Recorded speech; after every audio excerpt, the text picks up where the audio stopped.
Katkestasin mõtiskluse, et seda kassi filmida. Milles olen siin rääkinud, juttu oli see, et kui ma seal Barcelonas olin seal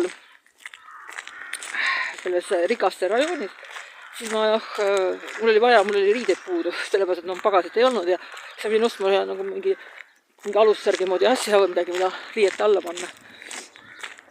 Ja siis ma olin ühes poes ja ostsingi selle oma topi, et see on selline sporditopp tegelikult, sellega ma käin ujumas ja mis seal hämmastas, see müüja mõtles, et ma olen kohalik inimene.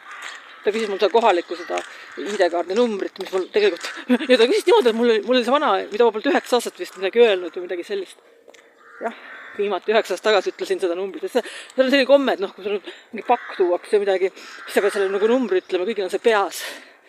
Ja siis kui mul 9 aastat polnud mu suu seda numbrit ütelnud ja automaatselt oli see number meeles või see arv, eks ju. Ja ma ütlesin. Enne kui ma mõtlesin, et ma ei ela enam seal, eks ju. Ja siis ta pani mind andis mul linnaalandust, kui ma olin nagu kliendi baasis. Ja siis selle riietusega ma ujungi. Ja siis ma hakkasin mõtlema, kuidas ta mina, kui ma, ta küsi eluilmaski, eks ju, turistidel seda numbrit. Ja kuidas sa aru sai, miks ta arvas, et ma ei ole turist, eks ju. Ma arvan mingis kehakeelest või hoiakust või.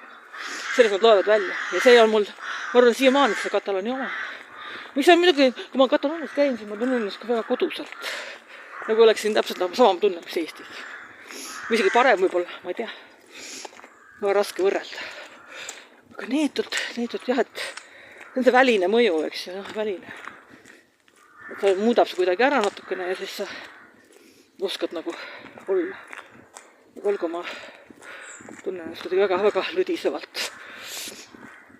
Oleks pidanud vähem vees vist olema. Nii, aga kiirel sammul siis kodu suunas.